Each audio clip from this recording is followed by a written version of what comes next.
Hello guys, I'm Manisha here from Sri Krishna College of Education. Today we are going to discuss socialization theory of gender and education. So let's start our today's session.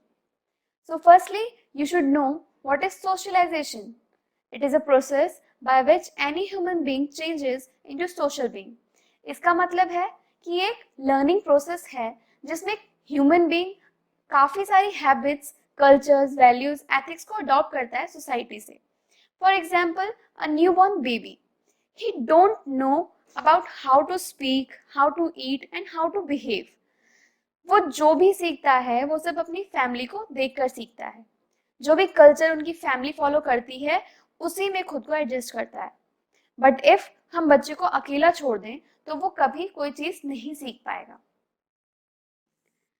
तो ये तो हो गया socialization. Now we move forward to theories of socialization. As you can see in this slide, there are 6 theories of socialization. First, Cooley's theory of looking glass self.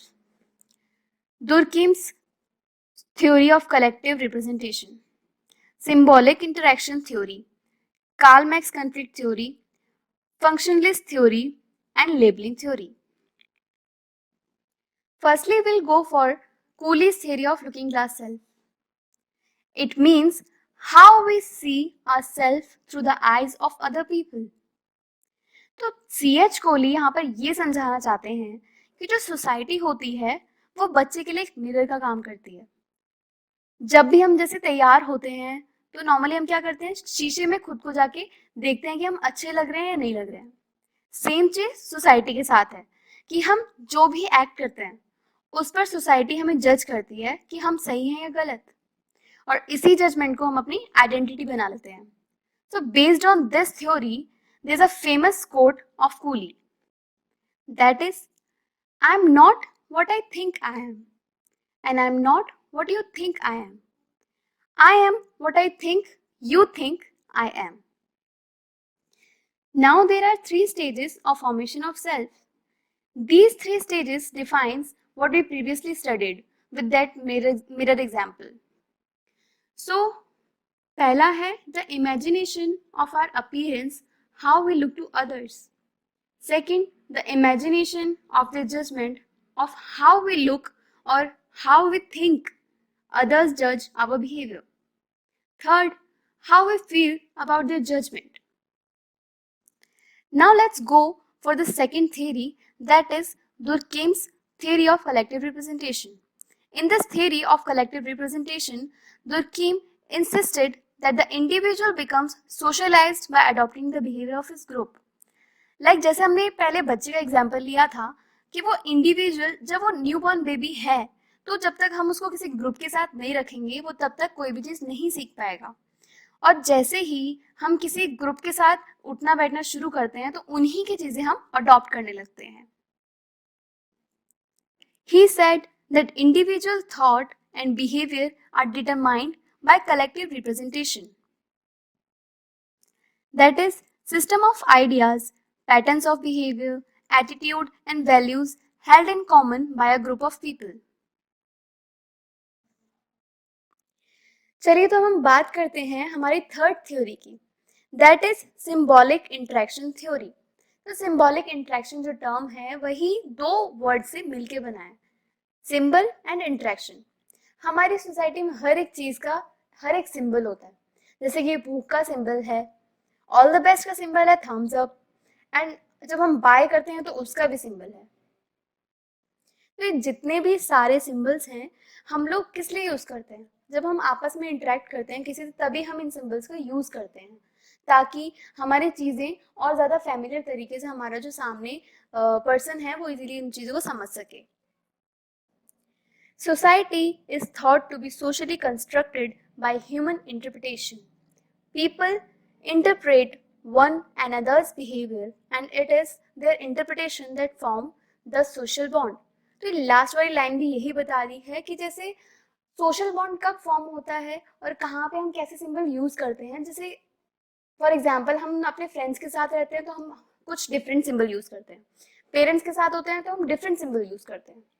तो यही है symbolic interaction theory हम लोग को समझाती है।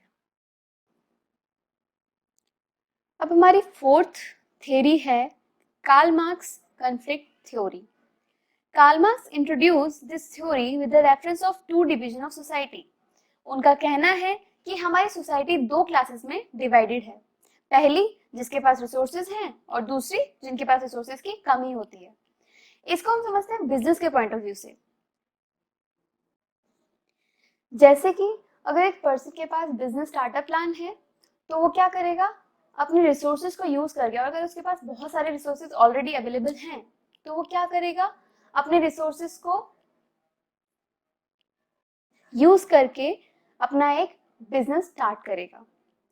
लेकिन अगर किसी लोअर क्लास वाले के पास रिसोर्सेज नहीं है तो वो क्या करेगा, ऑब्वियस सी बात है वो किसी और के बिजनेस में जाके ही काम कर सकता है, तो वो आ जाते हैं लेबर की कैटेगरी में और उनको इंक्लूड किया जाता है पुअर लोगों की कैटेगरी में। तो जिसने बिजनेस स्टार्टअप किया वो आ गया हाई क्लास में, और जिन्होंने जो उनके यहाँ काम कर रहे हैं वो आ गए लो क्लास में। तो ये जो दोनों के बीच में डिफरेंस आ जाता है रिसोर्सेज का, तो ये उन दो लोगों के बीच कंफ्लिक्ट क्रिएट करता है, और यही यहाँ पे कार्ल मार्क्स की थ्योरी समझाना चाहती है। Now our fifth theory is functionalist theory. It is also called as functionalism. Functionalist का कहना है कि सोसाइटी में हर एक चीज का एक फंक्शन होता है, और अगर किसी चीज का फंक्शन नहीं होता तो उस चीज को सोसाइटी सर्वाइव करने ही नहीं देती। सोसाइटी उसको जड़ से निकाल के फेंक देती है। जैसे कि रिलीजन, रिलीजन का फंक्शन होता है लोगों को यूनिटी में रखना। एजुकेशन इंस्टीट्यूट्स, उनका क्या फंक्शन होता है, पढ़ाना। तो society is a system of interconnected parts, जैसे कि हमारी ह्यूमन बॉडी। हमारी बॉडी में जितने भी पार्ट्स होते हैं उन सबका एक एक फंक्शन होता है और अलग अलग फंक्शन होता है। जैसे कि हाथों का, पैरों का, आईज का, सबका एक अलग अलग फंक्शन है। ऐसा तो है नहीं कि अगर हमारी आंखों को निकल के कहीं जाना तो वो निकल के चल देगी, नहीं, इट्स इम्पॉसिबल। हमारी पूरी बॉडी में हर एक पार्ट जब एक साथ मिलके काम करता है तभी एक फंक्शन फॉर्म होता है। Now last but not the least, our sixth theory, that is labeling theory. It posits that people come to identify and behave in the ways that reflect how others label them. इसका simple सा एक example हम लोग के पास है कि once a person is labeled as deviant, then it is extremely difficult to remove that label. जैसे कि अगर एक इंसान कभी क्रिमिनल का उसके ऊपर अगर लेबल लग जाए तो उस लेबल को हटाना, चाहे वो सही है या गलत है, लेकिन अगर उस पर वो एक बार लेबल लग गया तो वो टैग उसके ऊपर से हट नहीं सकता, चाहे वो कितनी भी कोशिश कर ले, वो उस चीज को हटाने में बहुत प्रॉब्लम आती है, बहुत मुश्किल होता है। That's all for today. Thank you so much. Stay safe, stay at home.